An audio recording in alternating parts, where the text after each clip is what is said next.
In the highlands of northern Thailand, where mountains hide ancient caves and temples rise from forgotten ground, there is a legend passed down for more than 1,000 years. It is the story of the four-eared, five-eyed insect or creature, neither beast nor spirit, feared yet revered. This story is not merely a folk tale, but the origin legend of Wat Phra that Doi Khao, Kwai Kaeo, one of Chiang Rai's most sacred temples, rooted in the suffering of a poor orphan named Ai Thukkhata. It speaks of karma, endurance, greed, and awakening. It tells how fire became gold, how a king nearly lost himself to desire, and how a mysterious creature changed the fate of an entire kingdom. This is the most complete and accurate version of that ancient legend, the story of Ai Thukkhata, the four-eared favid insect, and the mountain where faith was born. Nearly 1,000 years ago, there existed a prosperous city known as Nek, and the city was ruled by King Phanthumati, a powerful and respected monarch who governed with peace and stability. He had 7 queens, and under his reign, the kingdom flourished. Yet beyond the palace walls, not all lives were touched by such prosperity. In the same city lived a family of 3, father, mother, and son, surviving only by begging for food. The boy's name was Ai Thukkhata. When Ai Thukkhata was just 4 years old, his mother died suddenly. From that moment, his life became one of relentless hardship. As he begged from house to house, some villagers showed compassion, offering him rice and leftovers. But many others chased him away with anger and disgust. His childhood was a procession of closed doors and empty hands. When Ai Thukkhata reached the age of 12, his father, worn down by sickness and poverty, sent him to work as a cow and buffalo herder for a village headman in another part of the city. He hoped the boy might survive more easily there, away from the constant struggle of their life together. Then, the father fell gravely ill. Knowing his death was near, he called Ai Thukkhata to his side and gave him his final instructions. He told his son to be a virtuous and obedient person, to respect his elders and the moral law. After his death, his body was to be buried in the forest, not in a proper grave. The father commanded, "When the flesh has decayed and my skull separates from the bone, you must bring it home and worship it." He gave one last, strange instruction. "When you turn 17, drag my skull up the southwestern hill. Where it becomes stuck, bury it there. Set animal snares around that spot, and any creature you catch must be kept alive, never killed." Soon after giving these instructions, the father passed away. Ai Thukkhata obeyed everything exactly as he had been told. He buried his father in the forest, and years later, when he was 17, he returned to the burial site. The head had already detached from the body. He carried the skull and dragged it up the steep, wooded hill until it became lodged near the dark entrance of a cave. There, he buried it as his father had wished and set up his animal snares. 2 or 3 days later, he returned to check the traps. He found something unlike any creature he had ever seen. It was short and fat like a bear, covered in thick, long black fur. 4 ears twitched nervously, and 5 eyes stared out from its strange head. It was a creature of shadow and myth, born from the earth itself.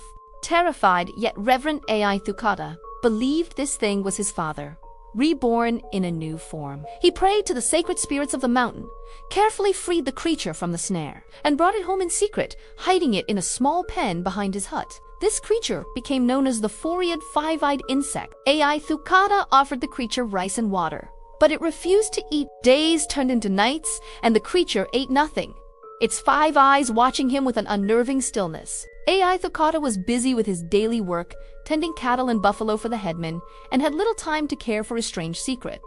Winter arrived, and the nights grew cold. One evening, Ai Thukkhata lit a bonfire for warmth, burning wood until it turned into a pile of glowing red charcoal. As the fire crackled, a red-hot piece of charcoal flew from the flames and landed inside the creature's pen. To his astonishment, the starving creature ate it. Shocked, Ai Thukkhata built another fire and pushed more burning embers toward the pen. The creature consumed the fire eagerly, the coals glowing beneath its dark skin. The next morning, when he went to check on it, he discovered something impossible. Where the creature had rested, there lay small pellets of pure gold. From that day on, Ai Thukkhata fed it hot charcoal every night. Each morning, it produced more gold. He buried the treasure in his fields and garden, hiding his impossible fortune beneath the soil until the land itself was filled with it. At the same time, news spread throughout the kingdom of Princess Sima, the daughter of King Phanthumati, who was renowned for her unmatched beauty. Rulers from many lands sought her hand in marriage, But the king set a challenge that was believed to be impossible. Any man who wished to marry the princessy, he declared, must first construct a rainwater channel made entirely of solid gold, stretching from the princess's residence all the way to the royal palace.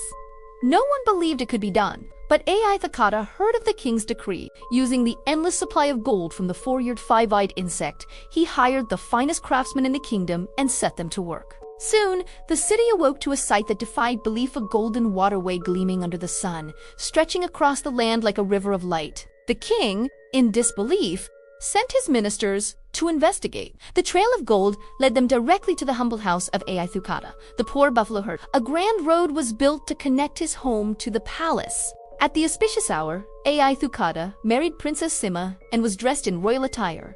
His life transformed from rags to unimaginable riches. Later, a curious King Panthamadi asked him where all the gold had come from. Ai Thukkhata told him the truth about the strange creature that ate fire. The king's eyes widened with greed. He ordered all the buried gold to be dug up in an effort that took 7 days, and 7 nights and had it stored as royal treasure.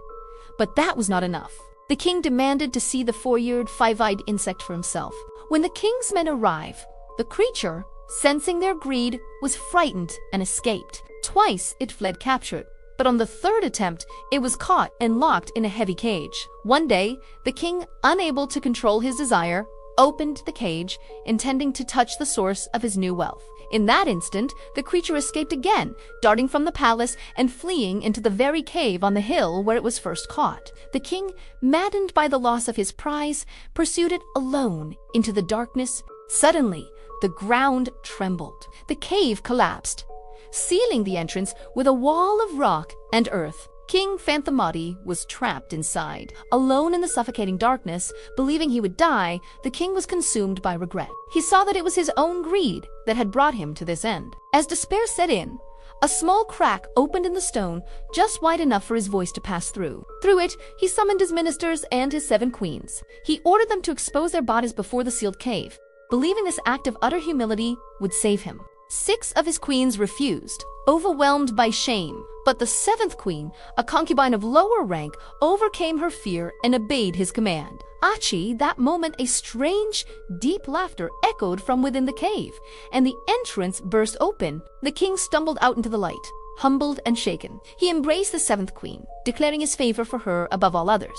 Peace returned to the kingdom. King Panthamadi, forever changed by his ordeal, abdicated the throne to Ai Thukkhata, who became the new king, Phra. A great celebration lasted for 7 days and 7 nights. During this time, a group of monks arrived, bearing a sacred relic of left little finger of the Buddha himself. The new king ordered a temple to be built upon the mountain where the cave and the snare once stood. He enshrined the holy relic at its highest point, consecrating the ground. That temple became Wat Phra. That doiko, Kwai Kaeo, the four-eared five-eyed insect, was never seen again. But its legend lives on in the mountain, in the cave, and in the temple built where miracles once walked the earth. The legend of the four-eared five-eyed insect does not end with wealth, royalty, or power. It ends with understanding. Ai Thukkhata rose from poverty not through greed, but through patience, obedience, and respect for forces beyond human control. The creature that ate fire and produced gold was never meant to be owed. It appeared only to test the hearts of men. King Panthamadi's downfall came not from his crown, but from his insatiable desire. His escape from the cave was not a miracle of strength, but a lesson in humility.